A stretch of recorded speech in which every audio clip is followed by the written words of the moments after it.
5 ITF World Championship finals in Doha as the continent continues its quest for an historic first medal at the prestigious event. The tournament is scheduled to take place from May the 16th to 25, with Nigerian athletes set to compete across singles and doubles events in both men and women's categories.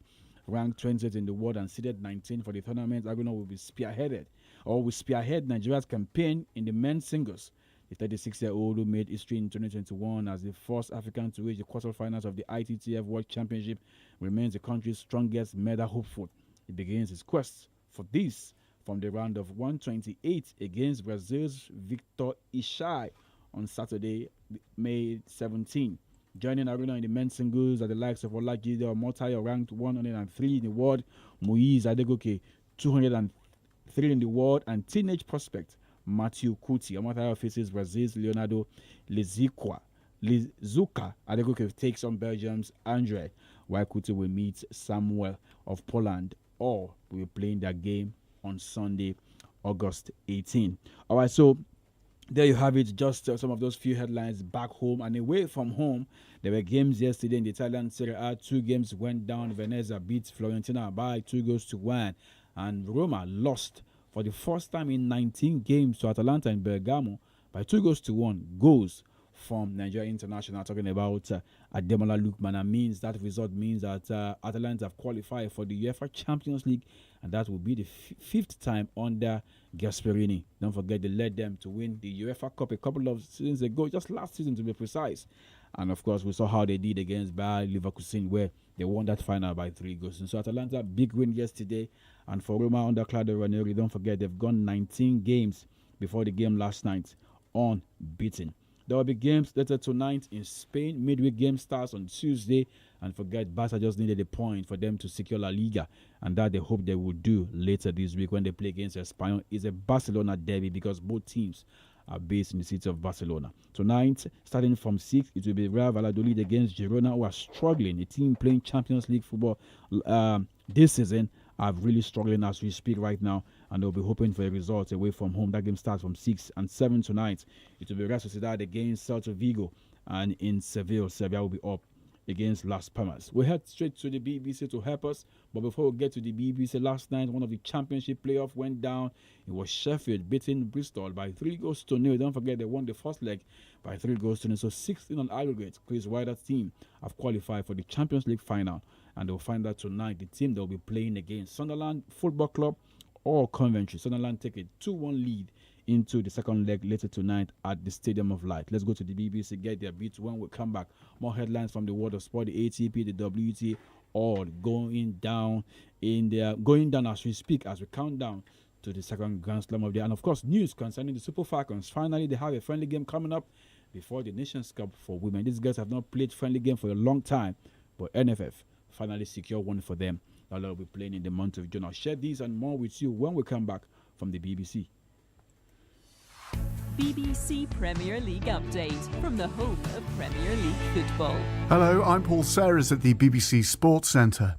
The Tottenham Hotspur manager Ange Postecoglou says that his players remain firmly behind his methods despite a disappointing season in the English Premier League. Spurs are 17th in the table but face Manchester United in the Europa League final in Bilbao at the end of the month. As a manager, I guess that's a key to everything you do, just how much belief the people, not just the players and the staff, have around you. Now, when things are going well, that kind of takes care of itself, but fair to say we haven't, sort of had smooth waters this year where there was the opportunity for players to question and sort of maybe lose a bit of faith or belief in kind of what I was doing and what I wanted us to do.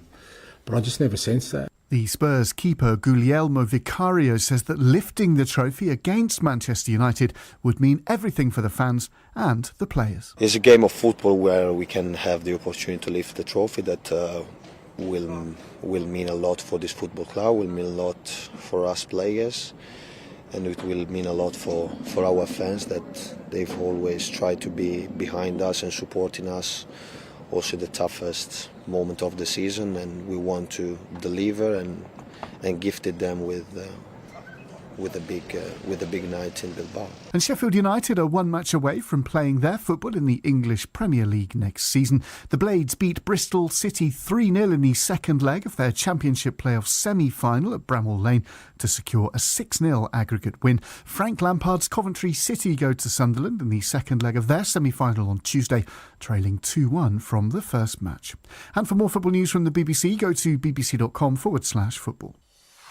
BBC Premier League update from the home of Premier League football.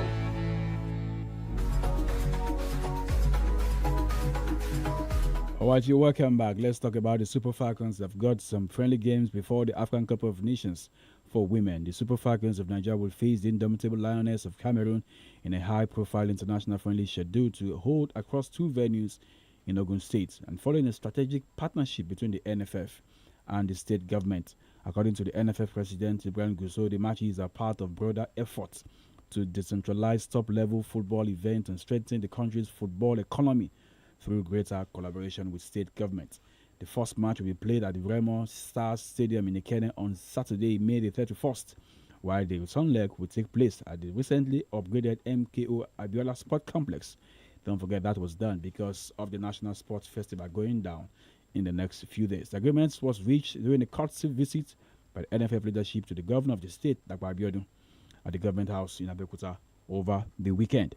All right, so let's talk about some NBA because it's all about the playoff happening. Golden State Warriors, what is going on? Anthony Edwards took over in the third quarter to leave Minnesota needing just one more win over Golden State to book their place in the Western Conference Finals, as the Timberwolves won Game 3, 117-110 in San Francisco. Edwards finished with 30 points with an electrifying burst of scoring in the third quarter that saw Minnesota rattle in 17 unanswered points to open up a decisive 85-68. Minnesota led by 20 points heading into the fourth quarter and never looked like surrendering the advantage as they close out a win that means they can seal passage to the Western Conference Finals with a win in Game 5 in Minneapolis. That will be on Wednesday. The other game also last night saw New York Knicks beat Boston Celtics in the game 121-113. They are also lead in that one by 3 games to 1 as they head into the fifth of that game, the playoff in the Western Conference. Also, let's talk about some tennis news this morning before we take a look at more headlines. A couple of winners yesterday in the ATP 1000, WTA 1000. Not the best of news for Emma Raducanu. She lost a game yesterday to Coco Gauff in 2 straight sets, 6-1, 6-2. Other winners were Jasmine Paoli of Italy beat Jelena Stepenko of Estonia by 2 straight sets, also 7-5, 6-2, while Elena Vitolina was good against American Danielle Collins in 2 straight sets, 6-4, 6-2. And the likes of Bianca Andreescu of Canada could not get a win against Chinese Queen Zheng. She lost that game in 5-7, 1-6. Aryna Sabalenka was the last lady on court, and she won against Ukrainian Marta Kostic, 6-1, 7-6. For the men's game yesterday that went down, White just wait to see. Yannick Sinner got his game done in 2 straight sets. He's back playing tennis, and he's looking like another man that will go conquer the others this year. Casper Ruud also won his game. Matteo Berrettini retired in the second set after the Norwegian took the first set 7-5 and led in the second set 2-love before the Italian decided to retire in that game. Jakob Misek also won his game. And of course, there will be rounds of games later today, the round of 16 as we head to the weekend, where we will expect the final of this year's ATP going down in Rome to happen. All right, so that will be it for this morning. When we come later in the afternoon from 3:30, we've got more headlines to serve you on the show. And of course, when we come, we'll take a look at those interesting headlines that will get us talking. That's when we come later in the afternoon. And coming up on the hour, is Baba Vendor. But before Baba Vendor is on the door, there's a giveaway for you to enjoy this morning. So just hold your phone because something is coming into that phone. If you can just be that fastest finger. I am Peter Omo.